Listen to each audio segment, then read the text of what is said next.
Nous allons maintenant observer l'intérieur d'un palpeur en observant toutes les composantes qui se retrouvent à l'intérieur. Ça va nous permettre de mieux comprendre les concepts dont on a fait référence dans la diapo précédente, en l'occurrence la sensibilité et la résolution. Donc, comment les composantes à l'intérieur vont affecter ces deux caractéristiques très importantes du palpeur et de l'ensemble du système d'inspection. Donc, à commencer par le boîtier en tant que tel, qui est le manteau qui recouvre, en tout cas, qui protège les composantes à l'intérieur. C'est la partie que vous observez et que vous touchez lors de l'utilisation du palpeur. Il permet de protéger les composantes comme le cristal qui est fragile des chocs. Il permet aussi de protéger l'intérieur du palpeur de l'humidité et des intempéries qui pourraient y avoir là, face à l'utilisation, avec l'utilisation des systèmes d'inspection. Donc, le boîtier est généralement fabriqué en acier et il est suffisamment solide pour donner au palpeur une certaine résistance mécanique. Première composante dont nous allons parler qui se retrouve à l'intérieur du boîtier, du palpeur, les électrodes et aussi les filaments d'alimentation. Donc, vous observez le cristal tout à fait en bas du palpeur et vous avez de représenter par deux traits noirs sur chacune des deux faces du cristal les deux électrodes qui permettent d'accumuler les charges électriques afin de permettre l'effet piézoélectrique, donc l'effet de dilatation-compression du cristal qui permet la transmission des ondes mécaniques dans le matériel à inspecter. Observez aussi que chacune des deux électrodes sont reliées par leur fil d'alimentation afin d'exercer la tension électrique alternative.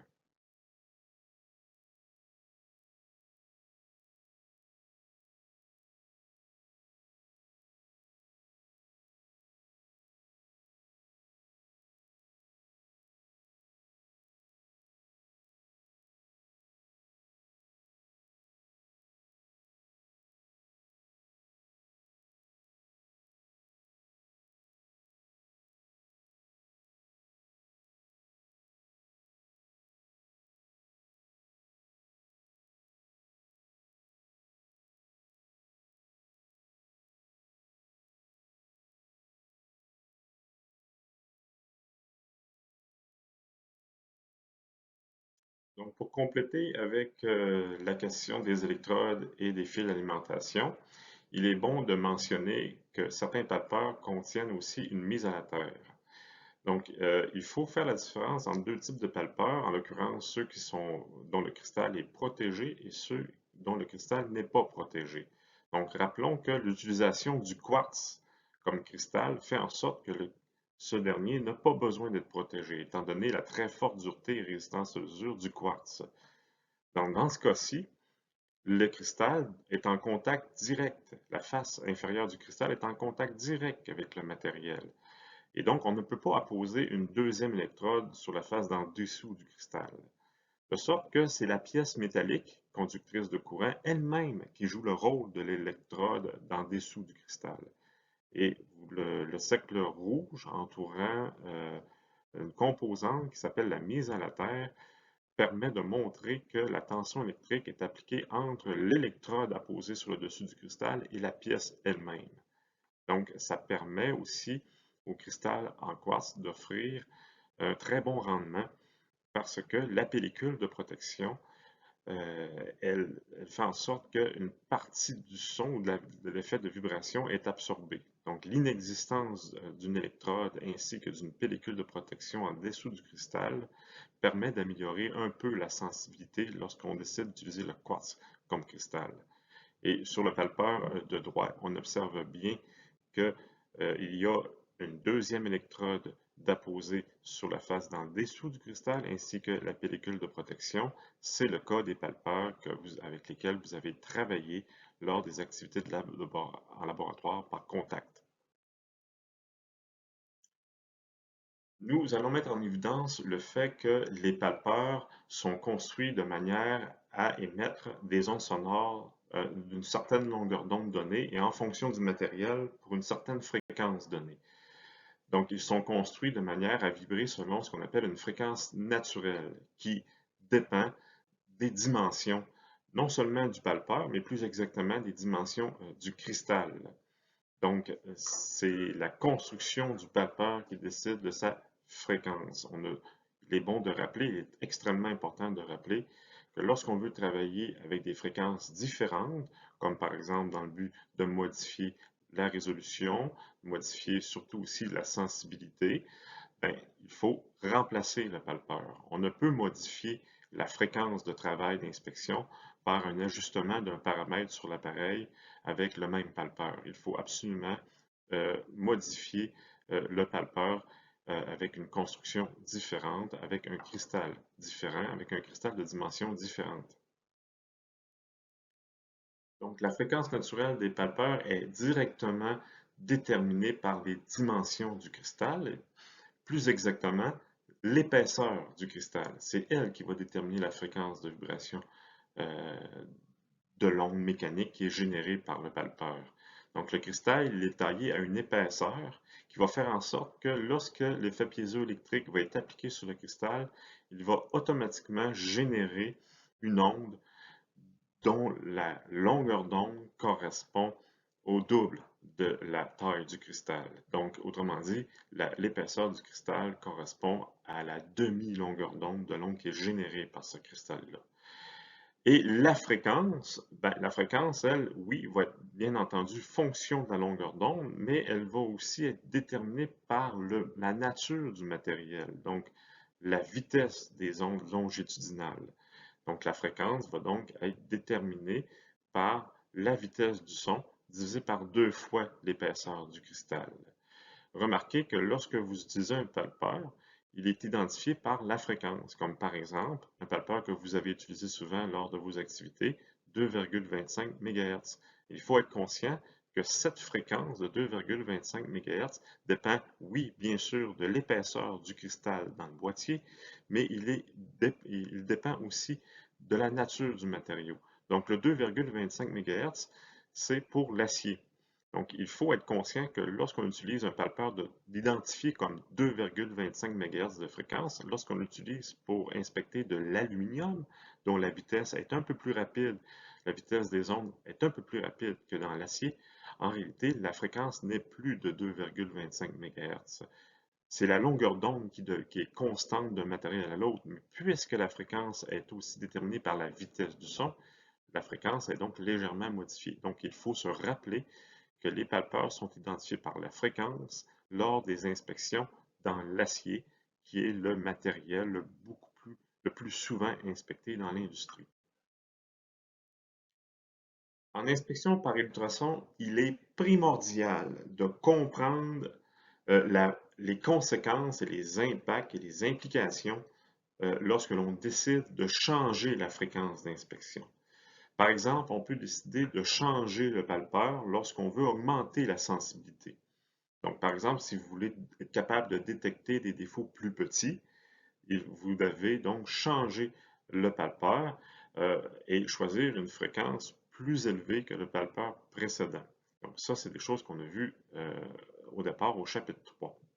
Mais lorsque vous changez la fréquence, vous modifiez d'autres caractéristiques de l'inspection. Premièrement, lorsqu'on augmente la fréquence, donc lorsqu'on choisit un palpeur d'une fréquence plus élevée, on diminue aussi la divergence. La divergence est l'ouverture du faisceau. Donc, je vous rappelle que le faisceau en ultrason, généralement, il n'est pas comme un laser. Il se compare à la lumière d'une lampe de poche. Et l'angle d'ouverture du faisceau va dépendre de plusieurs facteurs, entre autres la fréquence. Donc, lorsque vous augmentez la fréquence, le faisceau devient plus focalisé. L'augmentation de la fréquence a aussi un impact sur la sensibilité, comme je l'ai expliqué. Donc, plus la fréquence est élevée, plus le son va réfléchir sur des réflecteurs petits. C'est intéressant lorsqu'on veut être capable justement de détecter des défauts plus petits, mais lorsque les défauts plus petits ne vous intéressent pas, il n'est pas un avantage d'utiliser un palpeur de fréquence plus élevée, car le risque d'avoir du bruit, donc des réflexions sur toutes sortes de discontinuités qui n'ont pas d'importance pour l'inspecteur, vont créer toutes sortes de signaux sur l'appareil et empêcher les bonnes interprétations par l'opérateur. L'augmentation de la fréquence a aussi comme effet d'augmenter la résolution. Et ça, je vais mieux l'expliquer dans des diapos successives. Mais oui, l'augmentation de la fréquence augmente la résolution en plus d'augmenter la sensibilité. Par contre, l'augmentation de la fréquence atténue le faisceau. Pourquoi? Parce que lorsque la fréquence augmente, l'onde effectue plus de cycles sur une distance donnée. Donc la longueur d'onde est plus courte, la fréquence est plus élevée, le son effectue plus de cycles. Le cristal fait plus de cycles dans un temps donné, donc le son se fatigue plus vite. Donc le son perd une portion d'énergie par chaque cycle de vibration. Donc, si l'onde effectue plus de cycles dans une distance donnée, le son va se fatiguer plus vite pour cette même distance. Donc ça, c'est un impact important. Plus vous augmentez la fréquence, plus vous risquez d'avoir au retour sur la réflexion d'un défaut un écho sur l'appareil qui est plus petit. Donc, c'est un impact important. Ça paraît paradoxal parce qu'on vient de mentionner le fait que la fréquence permet d'augmenter la sensibilité. En fin de compte, en réalité, la fréquence, oui, augmente la sensibilité parce qu'elle permet de détecter des défauts plus petits, mais en revanche, lorsque votre fréquence est augmentée, le son se fatigue plus vite. Donc, en quelque sorte, la fréquence a deux impacts inversés sur la sensibilité. Il permet de détecter des défauts plus petits, mais le signal est moins fort au retour sur l'appareil. Et finalement, disons aussi que le pouvoir de pénétration diminue. Ben, ça vient directement en lien avec l'atténuation qui est plus forte. Donc, si vous utilisez un palpeur de fréquence plus élevée, le son se fatigue plus vite, perd plus d'énergie, donc vous êtes de moins en moins capable d'inspecter des pièces massives de manière à avoir un retour de son suffisamment élevé pour avoir un écho qui va permettre une bonne interprétation sur l'appareil. On peut aussi expliquer l'influence de l'utilisation d'une fréquence moins élevée sur les différentes caractéristiques de l'inspection ultrasonore. Donc, à l'inverse de la diapo précédente, disons que la diminution de la fréquence va augmenter la divergence, donc le faisceau va s'ouvrir davantage, le pouvoir de pénétration va augmenter parce que le son va se fatiguer moins vite, la longueur d'onde plus longue, la longueur des cycles est plus longue, donc le son, lorsqu'il perd une portion d'énergie pour chaque oscillation, il va parcourir une distance plus grande, donc il se fatigue moins vite. L'atténuation du faisceau diminue et il faut aussi prendre conscience que lorsque vous diminuez la fréquence d'inspection, la sensibilité elle est diminuée parce que vous êtes de moins en moins capable de détecter des défauts plus petits et vous diminuez aussi la résolution. En plus de la fréquence du palpeur, il est bon aussi de mentionner que la dimension du palpeur, en l'occurrence le diamètre du cristal, non pas l'épaisseur, mais bien le diamètre, va avoir aussi une influence sur certaines caractéristiques. Donc, pour une fréquence donnée, lorsque le diamètre du palpeur augmente, ça a un impact sur la divergence du faisceau. Donc, la divergence du faisceau diminue. Donc, plus le palpeur il est large, plus le faisceau est focalisé, moins l'angle d'ouverture est élevé. Afin de mieux comprendre l'effet de l'épaisseur du cristal et donc de la fréquence sur l'ouverture du faisceau, utilisons cette image. Vous avez deux cristaux différents. Le premier à gauche est un cristal d'une certaine épaisseur, avec une fréquence de 2,25 MHz, tandis que le cristal de droite est plus mince que le précédent, donc fréquence de résonance plus élevée, 5 MHz. Les deux palpeurs ont le même diamètre. L'image, par contre, il faut être prudent.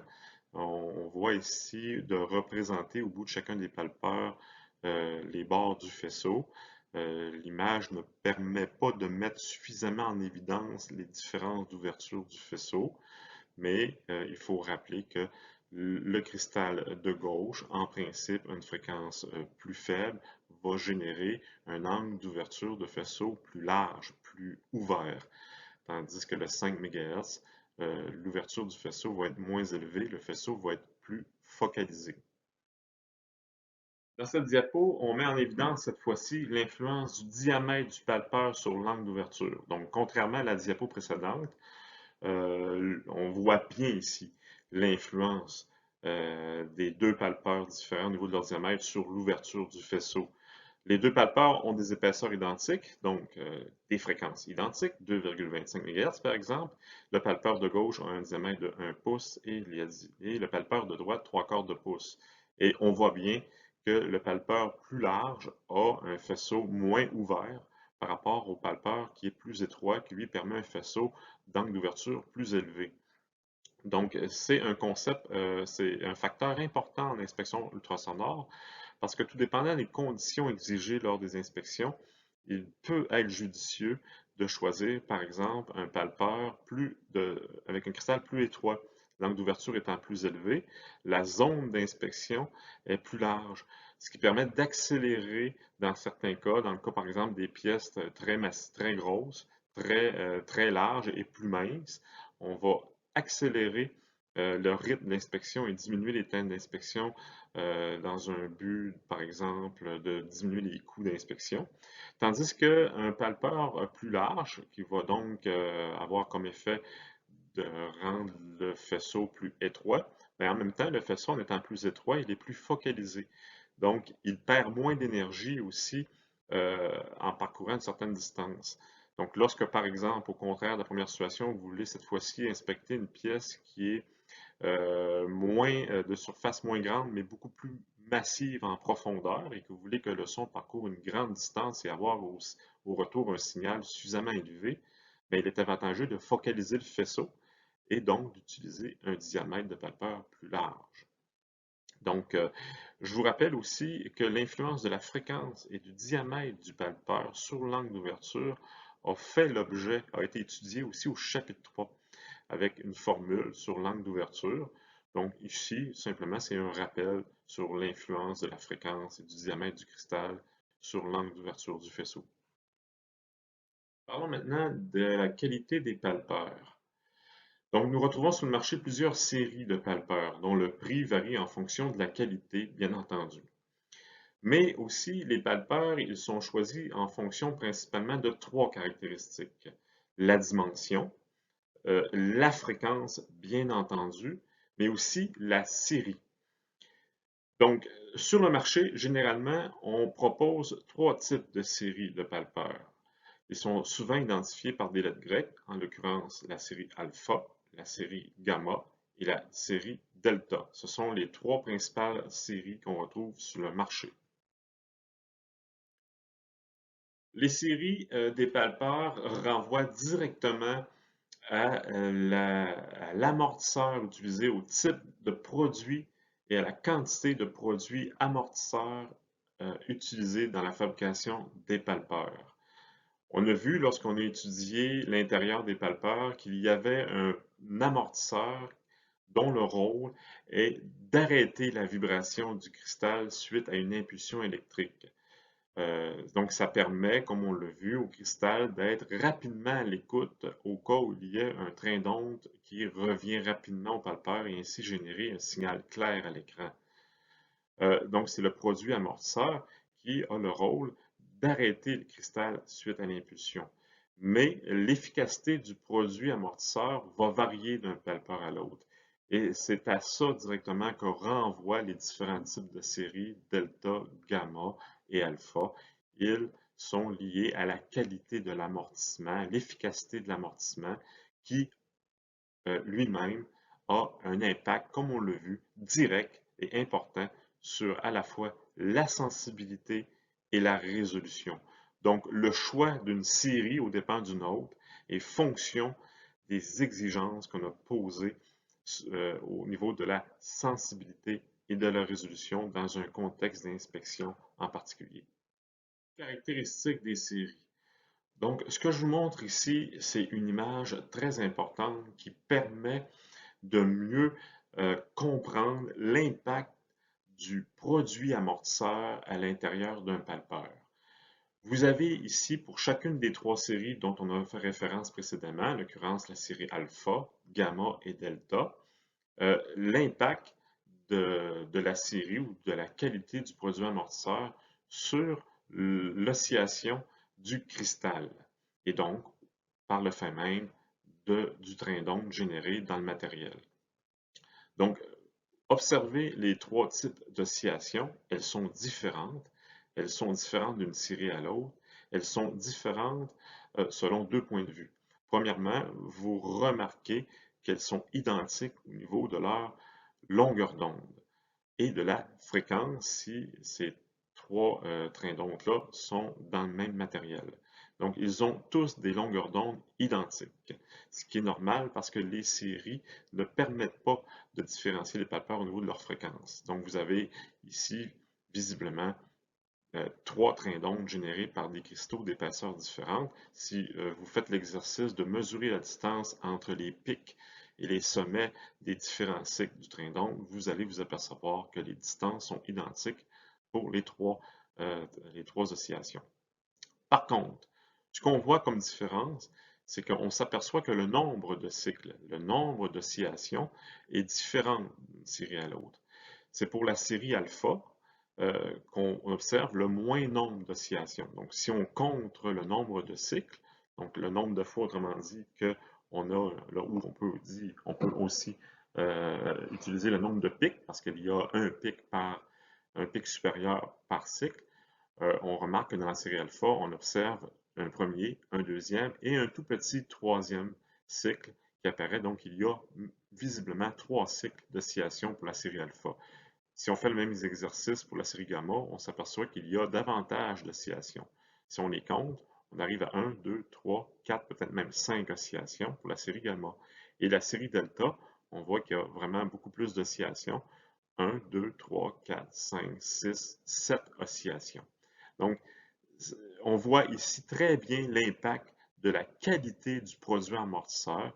Donc, visiblement, c'est le palpeur de la série alpha qui renferme un produit amortisseur le plus efficace parce que le cristal est très rapidement ralenti. Il est limité à 3 cycles d'oscillation. À l'inverse, le palpeur de série delta a un produit amortisseur beaucoup moins efficace qui permet au cristal d'osciller beaucoup plus longtemps suite à l'impulsion électrique. Donc, et là, autrement dit, ce qu'on voit aussi, c'est que, étant donné que les longueurs d'onde sont identiques, mais que le nombre de cycles n'est pas identique, on voit bien l'influence qu'on a sur la longueur du train d'onde généré dans le matériel. Et l'autre différence qu'on observe aussi, c'est l'amplitude du signal, la hauteur du signal. En même temps que la série alpha permet un nombre de cycles plus limité, il fait en sorte aussi que l'amplitude du signal est plus faible. Donc, si on compare la hauteur des pics de l'oscillation alpha par rapport à delta, il est facile de remarquer que c'est la série delta qui permet un signal plus fort. Donc, la série alpha, oui, permet une meilleure résolution parce que le train d'onde est plus court, donc ça va générer un écho sur l'appareil plus mince, ça améliore donc la résolution, c'est le but de la série alpha, maximiser la résolution, mais en contrepartie, on affecte la sensibilité, la force du signal. Le produit amortisseur, en même temps qu'il provoque un ralentissement important du cristal suite à l'impulsion, ben, en même temps, il rend le cristal plus difficile à faire osciller. Ça prend plus d'énergie pour obtenir une oscillation de même amplitude que par rapport, par exemple, à un palpeur delta. Donc, la sensibilité est affectée par une baisse d'amplitude du signal. Donc, le signal va arriver moins fort sur des réflecteurs identiques si on utilise un palpeur alpha par rapport à un palpeur de série delta. Donc, ça, c'est un concept qui est fondamental dans l'ultrason afin de comprendre l'impact du choix, du changement de résolution ou du changement de sensibilité, donc du changement de série lorsqu'on veut modifier la résolution d'un système. Il faut comprendre qu'on a un impact sur la sensibilité du système. Il vaut la peine de résumer ce qu'on a abordé à la diapo précédente. Donc, on se rend compte que les palpeurs de la série alpha ont la meilleure résolution. Le train d'onde est plus court, donc les échos sont plus minces. On est mieux capable de différencier deux échos rapprochés. Donc, c'est la série alpha qui permet la meilleure résolution des trois séries liée à l'efficacité très grande de son produit amortisseur. Donc, la vibration du cristal s'arrête rapidement de manière à être à l'écoute rapidement pour un autre trait d'onde qui pourrait éventuellement revenir au palpeur. Un autre trait d'onde rapproché par rapport au premier. Ça permet donc de distinguer clairement sur l'appareil deux ou plusieurs échos très rapprochés produits par deux ou plusieurs discontinuités très rapprochées en profondeur. Donc ça, c'est l'avantage de la série alpha.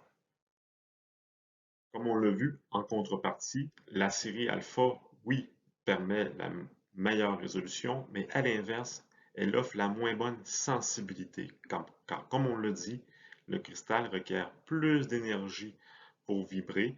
Le produit amortisseur empêche une partie de la vibration du cristal, donc le cristal vibre avec moins d'amplitude, puisqu'on lui demande en même temps de s'amortir rapidement.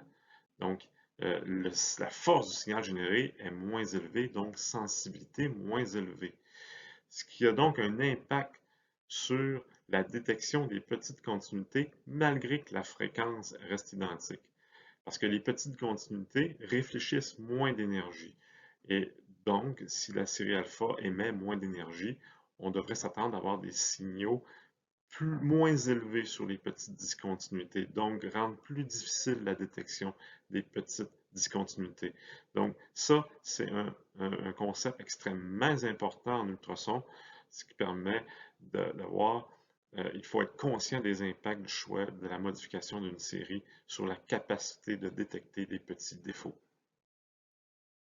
Pour terminer la compréhension sur les séries, à l'inverse de la série alpha, on a la série delta qui offre la meilleure sensibilité, mais la moins bonne résolution, parce qu'à l'intérieur des palpeurs de la série delta, le produit amortisseur est le moins efficace, ce qui permet donc au cristal d'être plus libre à osciller par l'effet piézoélectrique, donc l'amplitude va être plus forte. Par contre, le cristal vibre très longtemps. Donc, il est lent à ralentir, et donc ça a un impact sur la résolution. Donc, avec les palpeurs de série delta, les petites discontinuités vont être plus facilement détectables.